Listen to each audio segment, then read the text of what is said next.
chers amis, vous ne pouvez pas nous dire que Dieu ne meurt pas et puis vous dites qu'il est venu se sacrifier.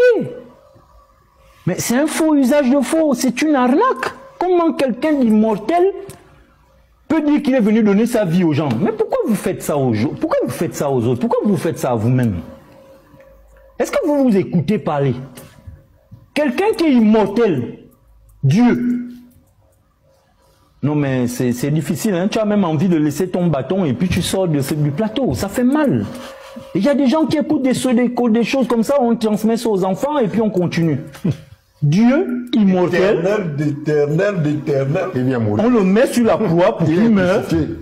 Et on vient nous vendre une certaine résurrection, genre il est mort, il est parti au séjour, il est mort, genre, et puis non mais attends, il faut être sérieux. Dieu est immortel, il ne peut pas mourir, donc il ne peut même pas se donner en sacrifice.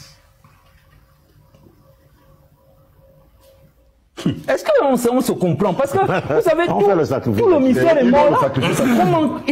Là même, j'ai même pas envie d'aller là-bas parce que il faut rien que les chrétiens qui nous écoutent là, eux-mêmes se posent d'abord la question que comment quelqu'un qui est immortel, parce qu'ils aiment insister avec ça, Jésus est Dieu, Jésus. Après ils vont sortir par la petite porte pour dire non, il était mi-homme, mi-dieu, donc c'est l'homme qui est mort. Mais faut arrêter de manipuler les gens. Ils viennent vouloir nous prouver qu'il n'y a pas de différence. Alors quel est l'enseignement qu'on peut quand même tirer? Non, c'est pourquoi je dis qu'il n'y a pas de crucifixion.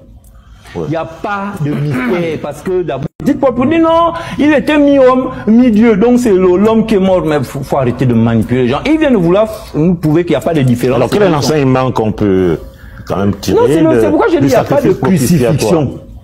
Il n'y a pas de mystère, parce que d'abord c'est un faux usage de faux, c'est une arnaque d'une religion qui est une copie de ce qui se passait en Égypte par les prêtres coptes. Parce que la religion catholique romaine qui aujourd'hui a initié les évangélistes, les protestants et autres éveillés, en réalité cette église mère est une copie de quelque chose que eux-mêmes ils ne maîtrisent pas parce qu'on leur a pas donné le secret, ce que Leuzen vient de faire comme démonstration. C'est-à-dire cette image qu'on vend, sauf si les grands prêtres qui sont au Vatican savent, mais ils ne veulent pas révéler la vérité aux autres.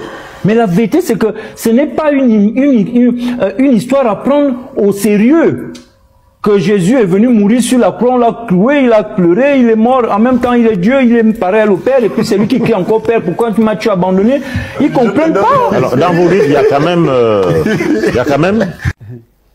Il a dit la parole de Dieu. Je vais faire une démonstration aux chrétiens sur ce plateau. Tu appelles la Bible la parole de Dieu. Bon, moi je vais porter ma veste de pasteur, mais je vais te dire que tu es un idolâtre. Tu n'es pas un chrétien. En tant que chrétien, quand je mets la veste de chrétien, toi tu n'es pas un chrétien, je peux te démolir devant toute une assemblée avec la Bible que toi tu utilises. Mais toi tu n'auras rien à redire après. Parce que si tu appelles la Bible la parole de Dieu, c'est que tu veux dire que ce livre est Dieu. Exact. Parce que dans le livre de Genèse, tout comme dans Jean, il est dit au commencement était la parole, qu'elle était avec Dieu. Et que tout a été fait. Elle était Dieu. Elle était Dieu, que tout a été fait par elle, et que la parole est Dieu. Donc si vous dites à vos fidèles, attention à ce que vous faites, parce que vous allez être jugés, hein, ne pensez pas que vous dites ça parce que vous allez être épargnés. Mais vous dites à vos fidèles que c'est la parole de Dieu. Les mots veulent dire ce qu'il veut dire, il n'y a pas de signification. Parole de Dieu signifie quoi? Ça veut dire Dieu. Là on est entre chrétiens. Ça veut dire Dieu. Et donc la Bible est Dieu. Et toi tu es sûr de ça, Moussa est sûr de ça que la Bible est Dieu. Mais c'est quoi? C'est pas l'idolâtrie? C'est pas un veau d'or que vous avez construit là? Excuse-moi, mais je vais encore vous rappeler quelque chose. Toujours sur la Bible, que vous appelez parole de Dieu. Moi, la question que je me pose, c'est que vous avez eu un maître apparemment, avatar, Dieu, homme, tout ce que vous voulez. En tout cas, donnez-lui tout. Donnez-lui même, je ne sais pas, ici il y a quelque chose qui dépasse Dieu. Donnez-lui ça, soit. Mais cet homme-là, qui a marché sur la terre là, Yeshua apparemment, il vous a fait une promesse. C'est qu'il s'en va dans le chapitre 16 du livre de Jean. Il est en train de partir et ses apôtres sont tristes de ce qu'il annonce son départ. Et lui, il voit ça, il leur dit, pourquoi vous êtes tristes? Parce que je vous dis, je pars, mais quand je pars, je ne vous laisserai pas seul. C'est comme ça qu'il leur dit que je vous envoie. Il leur explique d'abord que, il leur dit que je vous enverrai le consolateur. Pourquoi? Parce que je ne vous ai pas tout dit. Ça veut déjà dire quoi? Il y avait encore des choses à dire. Mais votre maître dit que je n'ai pas tout dit. Donc, excusez-moi, Jésus ne peut pas être une référence pour un homme spirituel. Comment, vu qu'il n'a pas tout dit? C'est écrit dans le livre de Jean 16.